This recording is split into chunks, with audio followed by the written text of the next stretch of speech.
नमस्कार मंडळी, सर्वप्रथम तर तुम्हा सर्वांना होळी पौर्णिमेच्या खूप खूप शुभेच्छा। आज आपण होळी पौर्णिमा विशेष फक्त 1 ते 1.5 तासामध्ये तयार होणारी अस्सल मराठमोळी थाळी तयार करतोय। एकाच एक पूरक कामं करून स्वयंपाक केला तर फक्त 1 ते 1.5 तासाच्या आत आपली ही थाळी बनवून तयार होते। चला तर मग पटकन सुरुवात करूया। तर सर्वप्रथम आपण कुकर लावून घेणार आहोत। तर मोठा कुकर घेतलाय, त्यामध्ये खाली जाळी ठेवली आहे, तळाला पाणी घालायचं। सुरुवातीला आपण वरणाच्या डाळीचा डबा ठेवून घेऊया, त्यामध्ये तुरीची डाळ, पाणी, हळद आणि तेल मीठ घातलेलं आहे। वरतून भाताचा डबा ठेवायचा, तांदूळ स्वच्छ धुवून पाणी, तेल आणि मीठ घातलेलं आहे। बटाटे सुद्धा मला उकडून घ्यायचे, म्हणून मी यावर एक प्लेट ठेवते। 2 बटाटे घेतले, एकाचे 2 भाग केलेले आहे। स्वच्छ धुवून ते बटाटे त्यावर ठेवायचे, म्हणजे डाळ भातासोबत बटाटे सुद्धा छान उकडले जाईल। डाळीचा डबा खाली ठेवायचा, वरतून भाताचा डबा ठेवायचा, म्हणजे डाळीचं पाणी भातामध्ये जात नाही आणि भात पिवळा होत नाही। आता मोठ्या आचेवर 1 शिट्टी करून मध्यम आचेवर 2-3 शिट्ट्या करून घेते। तुम्ही तुमच्या कुकरनुसार शिट्ट्या करून घेतल्या तरीही चालेल। डाळ भात बटाट्याचा कुकर होतोय तोपर्यंत दुसऱ्या बाजूला दुसऱ्या कुकरमध्ये आपण 2.25 कप पाणी घेणार आहोत आणि हे पाणी आपल्याला उकळून घ्यायचं आहे। तर 2.25 कप पाणी घेतलंय, यामध्ये चिमूटभर हळद घालायची आहे, सोबतच अगदी थोडंसं तेल घालायचं आणि पाण्याला उकळी येऊ द्यायची आहे। पाणी उकळतंय तोपर्यंत इथे पहा, मी 1 कप हरभरा डाळ म्हणजे चणा डाळ या कपने 1 कप होती, 1-1.5 ते 2 तास हिला भिजवून घेतलेली आहे। भिजवून घेतली म्हणजे डाळ पटकन शिजते आणि आज आपण पुरण वगैरे न वाटता मस्त पुरणपोळ्या करणार आहोत। पीठ मळण्याची वेगळी पद्धत दाखवते, त्याने मैदा वगैरे न वापरताही मस्त मऊ लुसलुशीत पुरणपोळ्या तयार होतात। डाळ आता भिजली आहे, हे पाणी आपण काढून घेणार आहोत। या पाण्याला उकळी आली आहे, त्यामध्ये भिजवलेली डाळ घालायची आहे। तुमच्याकडे वेळ नसेल तर अर्धा तास कोमट पाण्यात डाळ भिजवू शकतात, किंवा मग डाळ भिजवणार नसाल तशीच वापरणार असाल तर थोडंसं पाण्याचं प्रमाण इथे जास्त घ्यायचं। एकदा ढवळून घेतलेलं आहे, कुकरचं झाकण लावून मंद ते मध्यम आचेवर 3 ते 4 शिट्ट्या करून कुकर गार करून घ्यायचा। डाळ पटकन मऊ शिजली जाते। तुम्ही तुमच्या कुकरनुसार शिट्ट्या करून घेतल्या तरीही चालेल। डाळ भिजलेली नसेल तर 1-2 शिट्ट्या एक्स्ट्रा सुद्धा लागू शकतात। दोन्ही कुकर होतात तोपर्यंत पुरणपोळीच्या पोळीचं पीठ मळून घेऊया। तर सारख्या कपने आपण 1 कप डाळ घेतली होती, तर 2 कप गव्हाचं पीठ घ्यायचं, परफेक्ट प्रमाण आहे। मैदा वगैरे न घालता फक्त गव्हाच्या पिठाच्या पोळ्या आपण करतोय। तर इथे अगदी बारीक जी सुजीची चाळणी असते त्याने हे पीठ गाळून घ्यायचं आहे। तुम्हाला वस्त्रगाळ करून घ्यायचं असेल तर तुम्ही वस्त्रगाळ सुद्धा करून घेऊ शकतात। एखाद्या भांड्याला पातळ कापड बांधायचं आणि त्यावर तुम्ही पीठ गाळून घेतलं तरीही चालेल, पण पीठ छान बारीक दळलेलं असलं की चाळणीने गाळून सुद्धा पोळ्या छान होतात। पीठ छान चाळून घेतलं, यामध्ये चवीनुसार मीठ घालायचं आहे, अगदी चिमूटभर हळद घालायची, म्हणजे पोळ्यांचा रंग छान येतो, पण हळद खूप जास्तही घालायची नाही, नाहीतर पोळ्या खूप जास्तच पिवळ्या दिसतात। सर्व साहित्य व्यवस्थित एकजीव करून थोडं थोडं पाणी घालून मध्यम असं पीठ मळून घ्यायचं आहे। चपातीच्या पिठासारखंच पीठ मळून घ्यायचं आहे। आपल्याला या पिठाला जास्त मळून वगैरे तिंबत वगैरे बसण्याची अजिबात गरज नाही, फक्त ही कणिक आपल्याला ओलवून घ्यायची आहे। तर थोडं थोडं पाणी घालून छान ही कणिक आपण ओलवून घेऊया। तर मी जसा क्रम दाखवते त्या पद्धतीने स्वयंपाक केला ना तर 1 ते 1.5 तासात स्वयंपाक पटकन तयार होतो। कणिक छान ओलवून घेतली आहे, जास्त तिंबलेली वगैरे अजिबात नाही। यावर 1-2 चमचे असं पाणी लावायचं आहे। या पद्धतीने पाणी लावून घ्यायचं, म्हणजे थोडंसं पाणी टाकायचंच आहे। यावर झाकण ठेवून आता पुढची तयारी करेपर्यंत एक अर्धा तास हे पीठ मुरण्यासाठी बाजूला ठेवूया, म्हणजे हे पीठ छान तिंबलं जाईल, मस्त ग्लुटन फॉर्मी होईल आणि आपल्या पोळ्या मस्त मऊ लुसलुशीत होतात। कणिक आपलं मुरतंय, आता डाळ भाताचा कुकर झालाय तोपर्यंत इथे आपण कटाच्या आमटीचं वाटणाचं साहित्य भाजून घेऊया। कांदा लसूण विरहित आपण स्वयंपाक करतोय। तव्यावर अर्धा चमचा तेल घेतलाय, अर्धी वाटी सुकं खोबरं किसून घेतलंय, तांबूस होईपर्यंत भाजून काढून घ्यायचं। त्यावर एक लहान आकाराचा चिरलेला टोमॅटो, थोड्याशा कोथिंबीरीच्या काड्या आणि आलं आहे, यांनाही थोडंसं परतून घ्यायचं टोमॅटो थोडा मऊ होईपर्यंत। हे सुद्धा छान परतून झालं की सुक्या खोबऱ्यासोबतच काढून आपल्याला गार करून घ्यायचं आहे।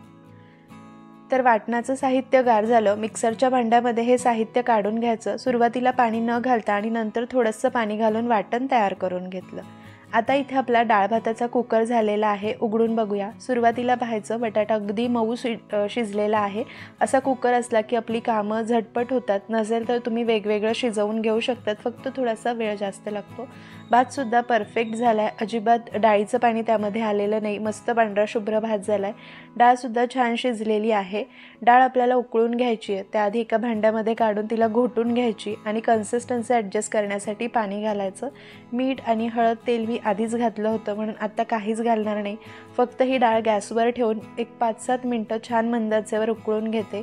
डाळ अशी फेस येईपर्यंत घोटली की चव खमंग लागते। इथं आपलं साधं वरणसुद्धा तयार झालं।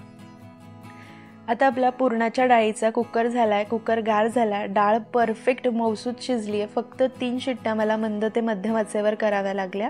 आता ही डाळ आपण एका चाळणीवर काढून घेणार आहोत। खाली एक भांडं ठेवलं आहे, म्हणजे जे कटाचं किंवा एळवणीचं पाणी म्हणतात ते निघेल। डाळीमधून संपूर्ण पाणी निथळू द्यायचं। पुरणाच्या डाळीमध्ये जर थोडंसं जरी पाणी राहिलं तर मग पुरण पातळ होऊ शकतं। एक 5 मिनटं असंच ठेवूया। डाळीतलं संपूर्ण पाणी निथळलं आहे, आता पुरणाला चटका द्यायचा आहे। तर मी जास्त भांडी काही भरवत नाही, ज्या कुकरमध्ये डाळ शिजवली त्यामध्येच हे पाणी निथळलेलं शिजलेली डाळ घालायची आणि एखाद्या मॅशरच्या किंवा ग्लास किंवा पेल्याच्या मदतीने ही डाळ मॅश करून घ्यायची। डाळ भिजवून शिजवली की पटकन शिजते एकतर, आणि अशी मॅश केली की पटकन मॅश होते, अजिबात डाळ अख्खी वगैरे राहत नाही आणि मग आपल्याला पुरण वगैरे वाटत बसण्याची गरज पडत नाही। तर मी शक्यतो अशाच पुरण न वाटता पोळ्या करते, अगदी मऊसूत होतात, काठापर्यंत पुरणसुद्धा पसरतं। 1-1.5 मिनटामध्ये छान डाळ मॅश करून घेतली। आता कुकर गॅसवर ठेवलेला आहे। 1 कप आपण डाळ घेतली होती, त्यासाठी आपण 1च कप साखर घेतली आहे। अगदी परफेक्ट अशी गोड पुरणपोळी तयार होते। तुम्हाला गुळाच्या पुरणपोळ्या करायच्या असेल तर सारख्याच प्रमाणात 1 कप तुम्ही चिरलेला गूळ घेऊ शकतात। फक्त गुळाच्या पोळ्या कशा करायच्या, म्हणजे गुळाच्या पुरणपोळ्या, त्याची रेसिपी पाहायची असेल तर मी चॅनलवर पोस्ट केली आहे, डिस्क्रिप्शनमध्ये लिंक आहे, तुम्ही पाहू शकतात। गॅस मध्यम ते मोठा ठेवून एकदा परत मॅशर किंवा ग्लास फिरवून घ्यायचा, म्हणजे थोडीफार डाळ राहिली असेल तर ती मॅश होऊन जाते। जशी जशी साखर विरघळली जाते हे पुरण पातळ होतं आणि जसं जसा व्यवस्थित चटका लागतो दाटसर होऊ लागतं। आता छान साखर विरघळली आहे, मंद ते मध्यम आचेवर पुरण छान घट्ट होईपर्यंत शिजवायचं। फक्त मध्ये मध्ये हलवत राहायचं, म्हणजे तळाला लागत नाही। पुरण एक 4-5 मिनटं शिजवलं, थोडंसं घट्ट झालं की पाव चमचा वेलची पूड घालायची आणि आता व्यवस्थित घट्ट होईपर्यंत शिजवून घ्यायचं किंवा चटका देऊन घ्यायचा। तुम्हाला आवडत असल्यास तुम्ही थोडंसं जायफळसुद्धा किसून घालू शकतात। एक 7-8 मिनटामध्ये पुरणाला मस्त चटका देऊन झाला आहे। पुरण परफेक्ट तयार झालं की नाही कसं ओळखायचं, तर एखादा चमचा असा उभा करायचा, परफेक्ट उभा आहे, खाली पडत नाही आहे, म्हणजे पुरणाला छान चटका बसला किंवा पुरण व्यवस्थित तयार झालं आहे। चमचा खाली पडत असेल तर अजून 1-2 मिनटं परतून घ्यायचं। इथे आपलं मस्त मऊसूत पुरण तयार झालं आहे। आता आपल्याला याला वाटायची वगैरे अजिबात गरज नाही, एका भांड्यामध्ये काढून संपूर्ण गार करायचं। पोळ्या लगेच करायच्या असेल तर ताटामध्ये गार करा, पण संपूर्ण गार झालं की पोळ्या करायच्या। पुरण आपलं गार होतंय, तर आता आपण पटकन कटाच्या आमटीला फोडणी देऊया। तर तेल घेतलंय, तेल गरम झालं की थोडेसे जिरे आणि कढीपत्ता घालायचा। तुम्ही आमटीमध्ये मोहरी घालत असाल तर मोहरीसुद्धा घालू शकतात, पण मला शक्यतो मोहरी आवडत नाही म्हणून मी मोहरी घालत नाही। त्यानंतर तयार करून घेतलेलं खोबऱ्याचं वाटण घालायचं आणि 1-2 मिनटं हे वाटण आपल्याला छान परतून घ्यायचं आहे। तर वाटण 1-2 मिनटं मस्त परतलं, लगेच परतलं जातं, छान तेल सुटलं आहे। आता यामध्ये 1 चमचा काश्मीरी मिरची पावडर घालते रंगासाठी आणि 1 चमचा खानदेशी काळा मसाला। हा मसाला तयार करताना सुद्धा कांदा आणि लसूण अजिबात वापरलेला नसतो, तुम्ही तुमच्या आवडीप्रमाणे मसाल्याचं प्रमाण कमी जास्त करू शकतात। काळा मसाला नसेल तर तुम्ही फक्त लाल तिखट, धणेपूड आणि गरम मसाला घातला तरीही चालेल। आता हे वाटणसुद्धा तेल सुटेपर्यंत परत एकदा परतून घेऊया। वाटण जितकं छान परतलं जातं मग कटाच्या आमटीचा रंग आणि चव दोन्हीही सुरेख येतं। तर 3-4 मिनटं परत परतून घेतलं, मस्त तेल सुटलं। यामध्ये हे कटाचं पाणी घालायचं, जे आपण पुरणाची डाळ शिजवल्यानंतर खाली गाळून घेतलं ते।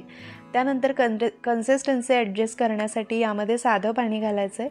तर पाणी कोमट किंवा गरम घाला, गार पाणी घालायचं नाही। कोमट किंवा गरम पाणी घातलं की एकतर आमटीची चव छान लागते आणि रंगसुद्धा छान येतो, तवंगही मस्त येतो। आता आमटी तुम्हाला किती दाटसर पातळ ठेवायची त्यानुसार तुम्ही पाणी घाला, वाटणसुद्धा त्यानुसार तुम्ही थोडंफार कमी किंवा जास्त करू शकता। यामध्ये चवीनुसार मीठ आणि कोथिंबीर घालून आमटीला उकळी येऊ द्यायची। आमटीमध्ये आपण तयार करून घेतलेल्या पुरणापैकी चमचाभर पुरण घालायचं। याने कटाच्या आमटीची चव अप्रतिम लागते। तुम्ही जर पुरण घालत नसाल तर एकदा पुरण घालून आमटी करून पहा, जास्त नाही, फक्त लहान चमचाभर। आमटीला उकळी आली आहे, मंद आचेवर 6-7 मिनिटं कटाची आमटी उकळून घेऊया। कटाची आमटी एका बाजूला उकळते तोपर्यंत बटाट्याच्या भाजीला फोडणी देऊन घेऊया। तेल गरम केलंय, त्यामध्ये मोहरी घालायची। मोहरी छान तडतडली की जिरे घालायचे, सोबतच कढीपत्ता आणि चिरलेली हिरवी मिरची घालायची आहे। छान परतलं की थोडीशी कोथिंबीर घालायची, त्यानंतर हळद घालायची। हळद जर डायरेक्ट गरम तेलात घातली तर करपली जाते, म्हणून सुरुवातीला थोडी कोथिंबीर घालायची। तेलाचं तापमान कमी होतं, मग हळद करपली जात नाही। आता यामध्ये सुरुवातीला उकडून घेतलेला आणि थोड्याशा त्याच्या फोडी करून घेतलेला बटाटा घालायचा। छान एकजीव करायचं आणि चवीनुसार मीठ आणि कोथिंबीर घालायची आहे। 3-4 मिनिटं ही भाजी मस्त परतून घ्यायची। 3-4 मिनिटं ही बटाट्याची खमंग भाजी परतून घेतली, चवीला अप्रतिम लागते। तुम्हाला बटाट्याची करायची नसेल तर मेथीची किंवा फ्लावरची सुद्धा भाजी करू शकतात। बटाट्याची भाजी तयार झाली। कटाची आमटी ही 6-7 मिनिटं उकळली, परफेक्ट तवंग आलाय, रंग आणि चव मस्त होती। आमटी सुद्धा तयार झाली। आता भजीचं पीठ तयार करून घेऊया। 1 वाटी बेसन पीठ घेतलंय, यामध्ये चवीनुसार मीठ घालायचं आणि गच्च मूठ भरून एक बारीक चिरलेली कोथिंबीर। कांदा वापरत नाहीये म्हणून आपण कांद्याची भजी करू शकत नाही। बटाट्याची भाजी आहे म्हणून मी बटाट्याची भजी करत नाहीये, तर इथे मी कोथिंबीरीची भजी करते। यामध्ये कोथिंबीर घातल्यानंतर हळद आणि मिरची, आलं आणि जिऱ्याचं वाटण घालायचं। सर्व साहित्य हाताने व्यवस्थित एकजीव करायचं। मी थोडासा ओवा सुद्धा घातला होता, फक्त तो व्हिडिओ स्किप झाला। ओवा सुद्धा घालायचा आणि पाणी घालून छान भजीचं पीठ तयार करून घ्यायचं। तुम्ही याऐवजी तुम्हाला आवडेल ती भजी करू शकतात। पीठ तयार झालंय, 5 मिनिटं मुरण्यासाठी बाजूला ठेवूया। आता आपण पटकन पोळ्या करून घेऊया। तर सुरुवातीला आपण कणिक ओलवून पाणी लावून तिंबण्यासाठी ठेवली होती, तर कणिक छान अशी मुरलेली आहे, मस्त मऊसूत झाली आहे। जे पाणी आपण वरतून 1-2 चमचे लावलं होतं ते मस्त मुरलंय आणि मऊसूत कणिक झाली आहे। हलक्या हाताने छान मिक्स करून घ्यायची, अजिबात गिजगीज होत नाही, जास्त ओली किंवा पातळ होत नाही, परफेक्ट कणिक तयार होते। एकदा एकसारखी केली की चमचाभर तेल घालायचं आणि 1-2 मिनिटं फक्त तेलामध्ये ही कणिक मळून घ्यायची आहे, किंवा कणकेमध्ये तेल संपूर्ण ॲब्झॉर्ब होईपर्यंत मळून घ्यायची। हाताने न मळता बोटांच्या मागच्या बाजूने अशी एकजीव करायची, म्हणजे एकसारखी मऊसूत कणिक होते।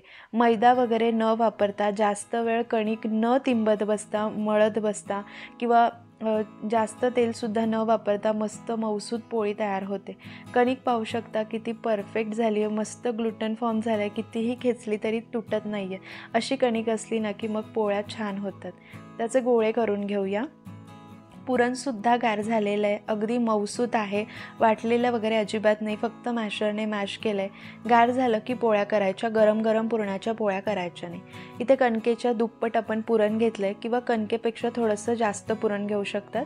त्याला सुकं गव्हाचं पीठ लावायचं आणि अंगठा आणि बोटांच्या मदतीने पारी तयार करून घ्यायची, वाटी तयार करायची।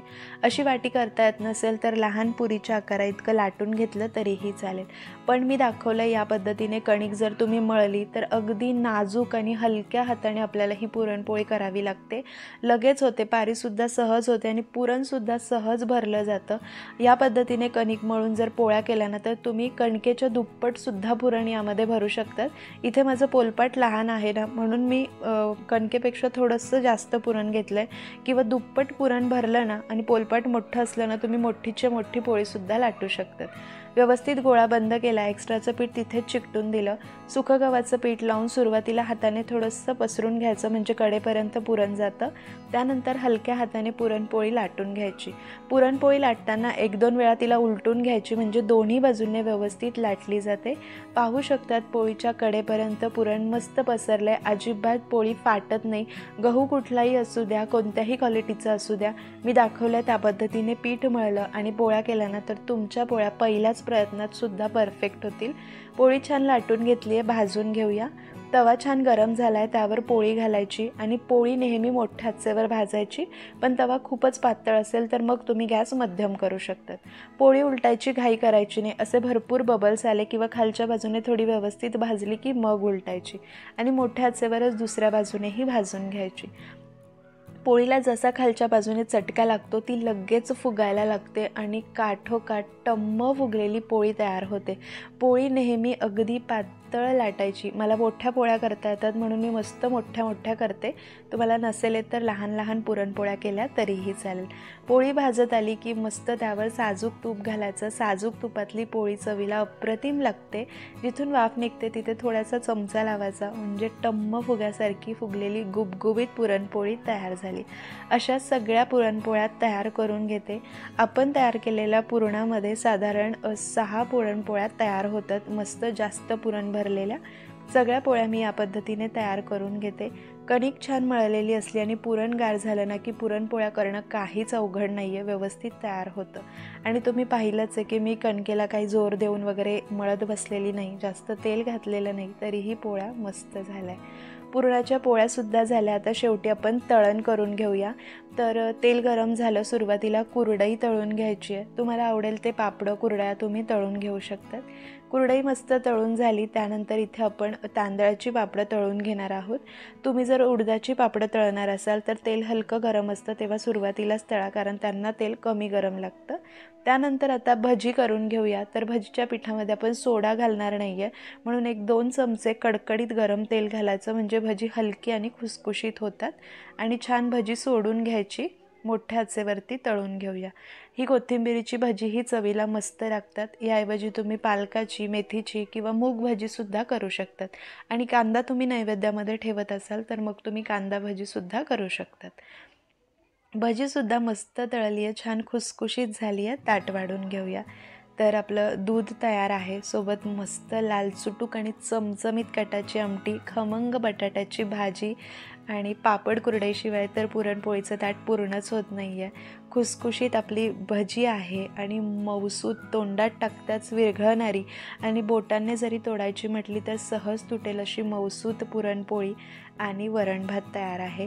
सोबत आमटीसोबत खाण्यासाठी लिंबाची फोडसुद्धा द्यायची आणि वरण भातावर मस्त साजूक तूप द्यायचं. साजूक तुपाशिवाय तर पुरणपोळीची मजाच नाही. पुरणपोळीवर सुद्धा तुम्ही तूप घालू शकतात. दुधावर सुद्धा तूप घालायचं. मस्त अशी साग्र संगीत मराठमोळी पुरणपोळीची थाळी तयार आहे. फक्त 1 ते 1.5 तासात पुरणपोळीची थाळी तयार होते. नवशिके जरी असाल या पद्धतीने स्वयंपाक केला तर अचूक स्वयंपाक तयार होईल. मस्त थाळी तयार झाली. या होळी पौर्णिमेला तुम्हीसुद्धा माझ्या या पद्धतीने पुरणपोळीची थाळी नक्की ट्राय करा. रेसिपी कशी वाटली मला कमेंट करून नक्की कळवा. रेसिपी आवडली असेल तर प्लीज लाईक करा, शेअर करा, चॅनलला सबस्क्राईब करा. पोळी पाहू शकतात. दोन्ही बापुद्रे मोकळे झाले. काठापर्यंत पुरण पसरलेलं आहे आणि बोटांनी जरी तोडायची म्हटली तर सहज तुटली जाते. म्हाताऱ्या बायका म्हणतात ना, मुलगी वगावी ओठात आणि पोळी वगावी काठात, तशीच पातळ काठाची पोळी तयार झाली होती.